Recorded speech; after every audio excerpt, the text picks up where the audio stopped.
thank you for joining me on my channel. Today's easy meal for the busy family, I'm going to bring you 3 ideas for breakfast that you can make in mass quantities and freeze and put away for either easy meal prep and breakfast for those crazy back to school mornings, or those mornings where you're running behind and you just need something to grab, throw in the microwave while you put on your socks and shoes, and take out the door with you. One of my family's favorites is breakfast burritos. So let me show you the ingredients and let's get started. For the breakfast burritos, you're just going to need eggs. I'm going to use a dozen. You can use up as many or as few as you want, depending on how full you want your breakfast burritos and how many you're going to make. I'm also using the Jimmy Dean fully cooked meat lovers. It has pork sausage and bacon crumbles, and we're using the hash browns that already has the peppers in it. If you don't have that, then you can always buy the peppers separately.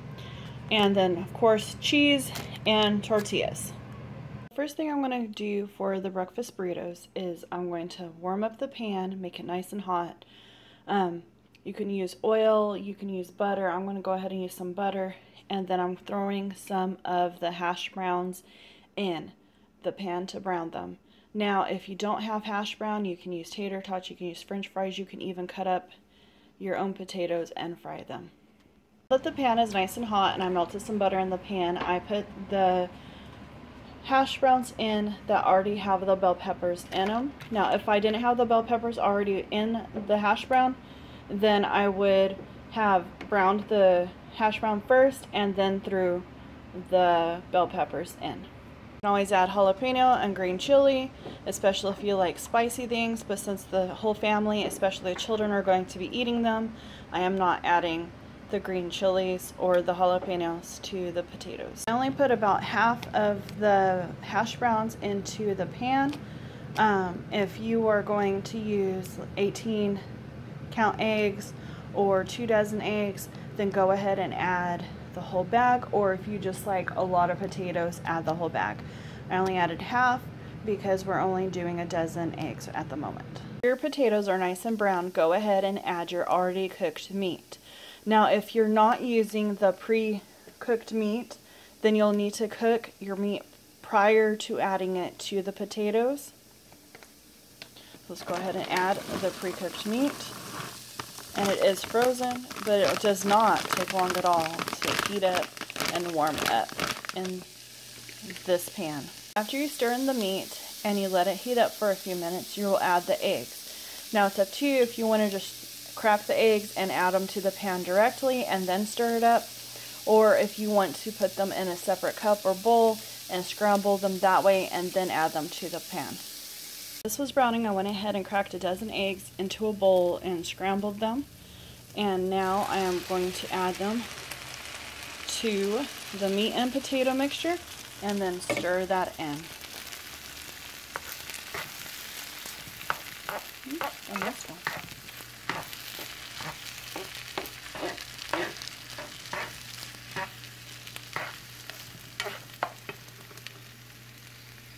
Make sure you continue to stir the eggs and the potatoes with the meat, so that way the eggs do not stick and burn.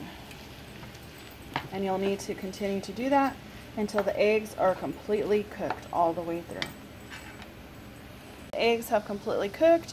I'm moving the pan off of the heat so that the eggs can cool before I add it to the tortillas. Few reasons why I am letting this cool before adding it to the tortilla.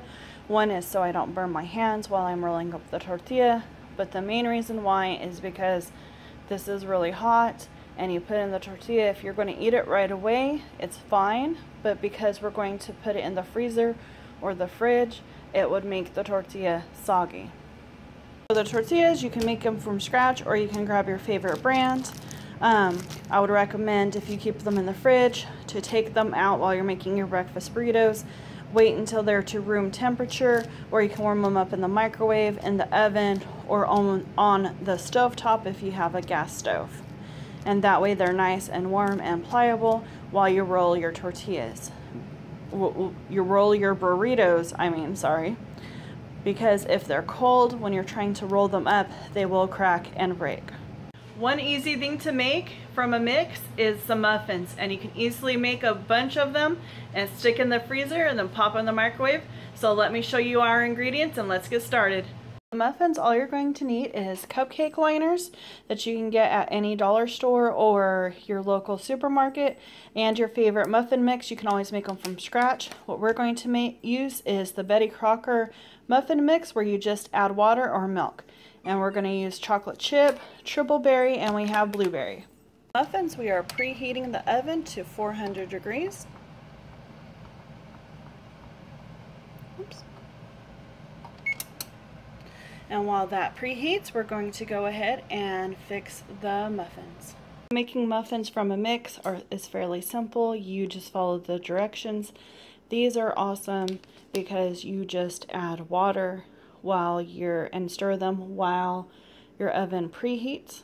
So let's go ahead and get that done. I put 2 packages of the triple berry muffin mix and a full cup of water in there. And now I'm going to whisk it together. And the reason why full cup of water is because there's half a cup of water or milk for each package, and I put 2 in there.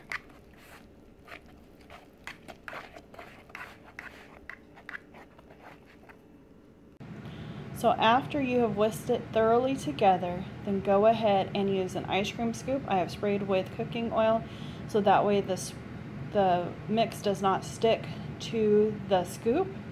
And the reason for using the scoop is you will get the same amount in each of the cupcake liners, and I did spray the pans with the spray as well, so that way if there's any spillage, it won't stick to the pans.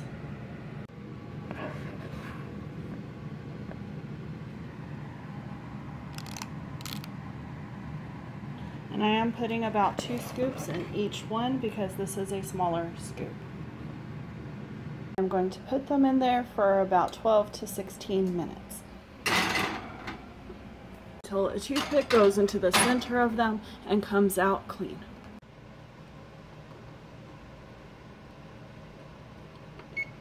I am making more than one type of muffin. I will repeat this process with the blueberry and with the chocolate, and all I did was go ahead and just rinse out the bowl and rinse off the whisk.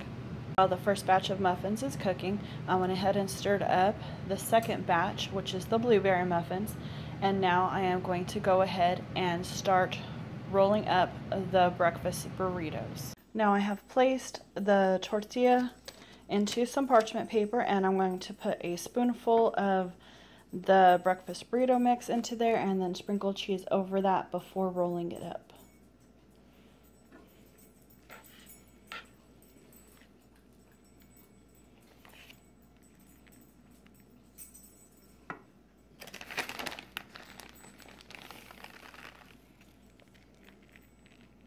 You can add as much or as little cheese as you desire. Now you're going to fold in both ends, and then you're going to roll it up. After you roll up your burrito, you're going to roll it up in the parchment paper and then put it into a labeled freezer Ziploc bag.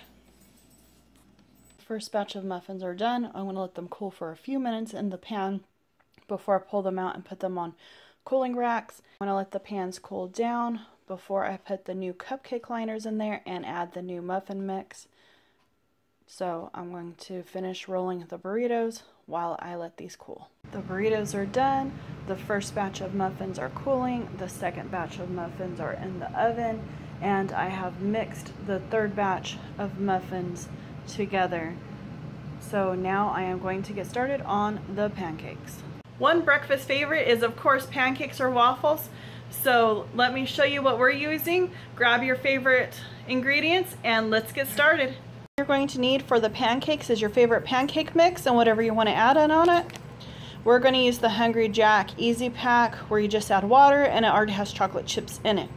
Now if you use the plain one, you can always add your own chocolate chips. You can add M&Ms, you could add berries, whatever you want to add in on it, or you can just leave it plain. And we're going to add a little bit of syrup, again the Hungry Jack syrup, so that way it already has the syrup in the pancakes once we make them, and you don't have to worry about this syrupy sticky mess walking out the door. Pancakes, make sure your pan gets nice and hot. So for the Hungry Jack Easy Pack chocolate chip pancake mix that I'm using. I just had to add a cup of water, and I am whisking it together in this bigger measuring cup so that way I can easily pour it out. But I'm thinking I might use the scoops so that I have the same size pancakes. I'm going to continue to whisk this while the pan gets hot. The pancake batter is all mixed up. I am going to add some syrup, and the reason for that is so that there's already syrup in the pancakes and you don't have to worry about your kids getting sticky or making a mess if they have to take it with them, because the syrup is already in the pancake and you don't have to worry about adding more to the top of it once it is warmed up. Let the second batch of muffins cool in the pan for a few minutes before I put them on the cooling rack. I made sure that my pan was nice and hot. I sprayed it with some non-stick spray, and I'm going to go ahead and use the scoop or a different scoop, but it's the same size, and I sprayed that so the batter comes off easily. And I am going to now scoop batter onto the pan.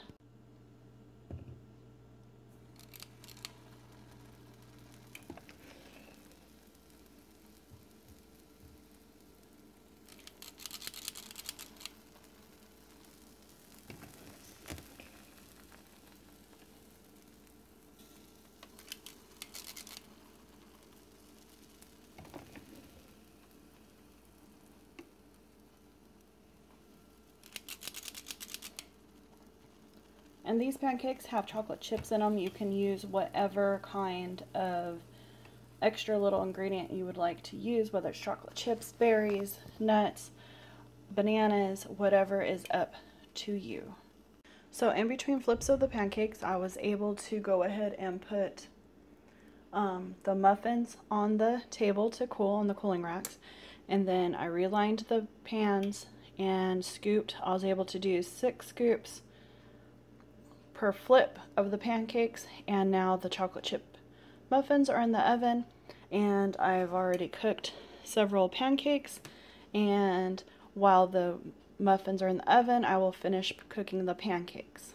This pancake is 2 scoops of the little ice cream scoop that I'm using for the muffins as well, and I'm making them smaller so that way it's easier to take out the door and you don't have the huge pancake that you would have to roll up or tear apart.